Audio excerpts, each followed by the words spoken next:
Hi and welcome to Steve's Kitchen. Today we're going to be looking at a gluten-free biscuit. Now this is part of a project I've been working on to make the perfect gluten-free Tim Tam, and on the path I've discovered certain things about gluten-free biscuits that are quite fascinating, so I'm doing this separate video just to show the process of making the biscuit. The Tim Tam will be later, so subscribe to the channel if you want to see that, and subscribe anyway, I'd love to have you along. One of the things I found really amazing is that I originally made two types of biscuit, the gluten-free, or I was working on two recipes, the gluten-free and a regular floured biscuit. And I came up with a simple malt biscuit recipe, and I let several people try these two biscuits. And what was really fascinating was that one was gluten-free and one was whole flour.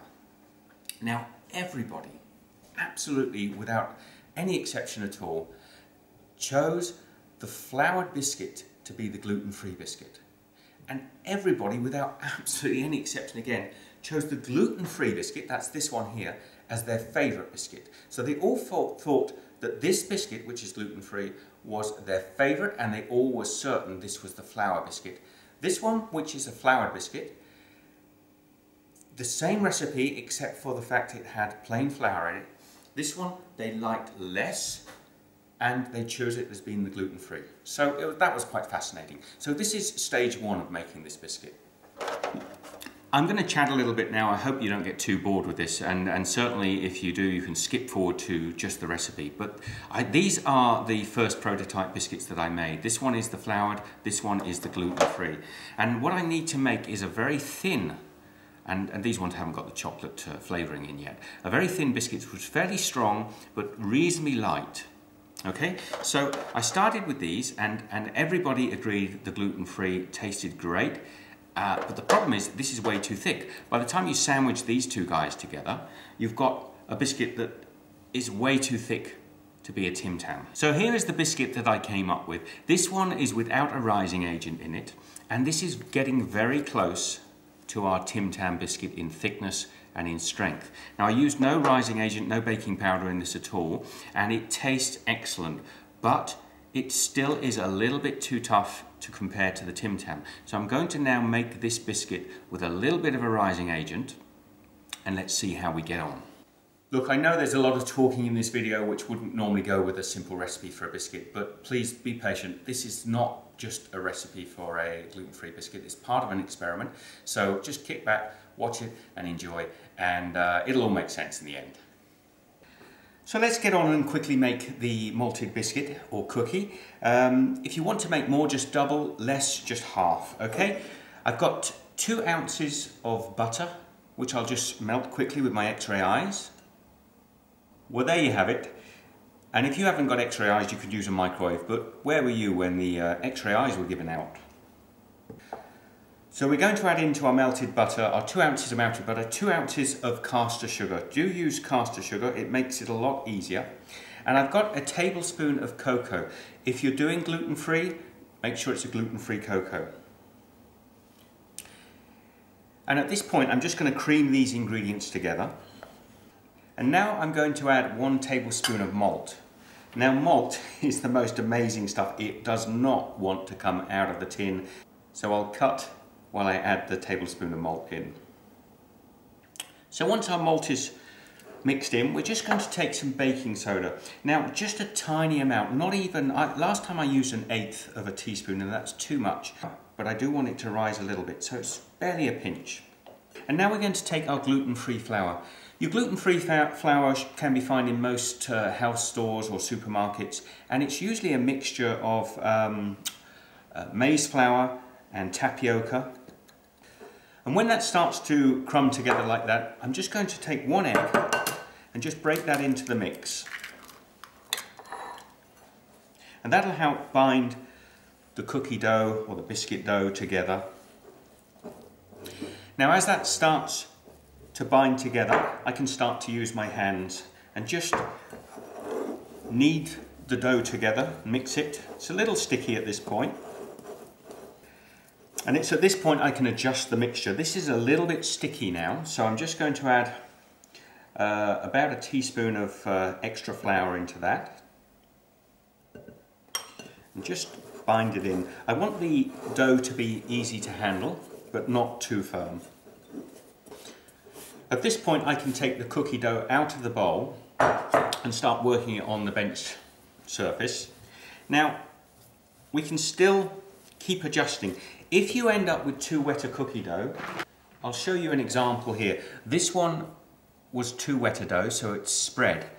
This one was a more firmer dough, so we kept the shape, the original shape of the cookie. So this is where I've adjusted the texture of the dough. I've added probably about 4 tablespoons of extra gluten-free flour into this, and I've got a nice texture, a little bit like a Play-Doh, and we're going to pop this now, just wrap it in cling wrap, into the fridge for about 20 minutes, so it makes it a little colder and easier to handle. So our biscuit dough, our cookie dough, is out of the fridge now, and it's quite cold. I just actually have to knead a little bit of warmth back into it so it will roll out nicely. So there is our dough, and we're ready now to start rolling it out. Now you do need to flour the surface quite well to stop the dough from sticking, because we're rolling this out quite thin. So a little flour on the underside and a little flour on the top. Then take a rolling pin, and we're just going to roll out the dough as thin as we possibly can. And the reason we want the surface to be quite floured is so it doesn't stick to our work counter. We're making it quite thin. Don't forget the cookies are quite thin. Now I came up with a little idea of using a steel ruler to cut these cookies out. So you can just place the ruler onto, make sure it's clean first, onto the dough, and just cut both sides of the ruler, and you've got pretty much the perfect size. I'll go all the way along. So remember, a ruler isn't essential, but it also gives you the sizes, and our cookies, our biscuits are going to be about 2.5 inches, so you can use that to sort of mark out your cookies. You could use a spatula as well, or just do it by eye.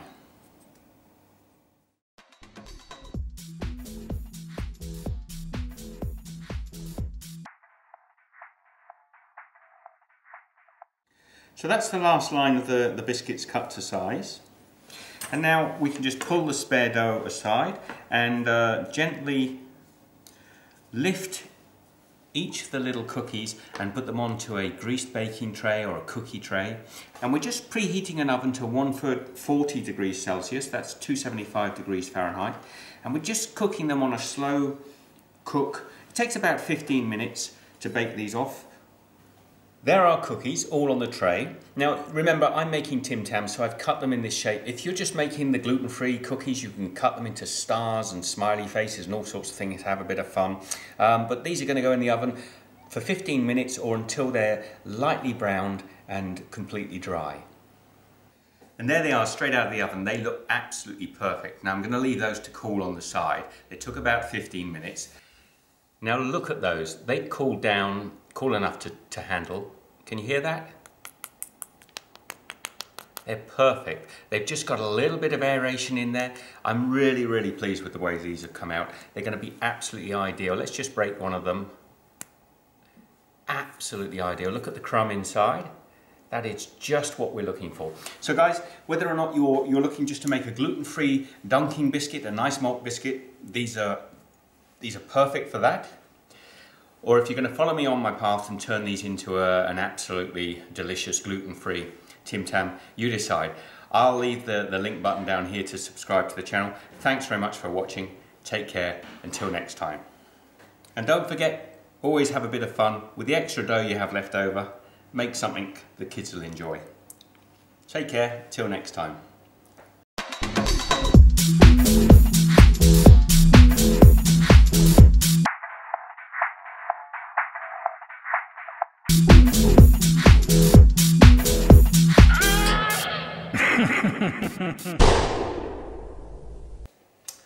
Hi and a big welcome to Steve's Kitchen. Today we are going to be making a delicious biscuit called a palmier. I think it's a French biscuit. I certainly ate them all the time when I lived in France.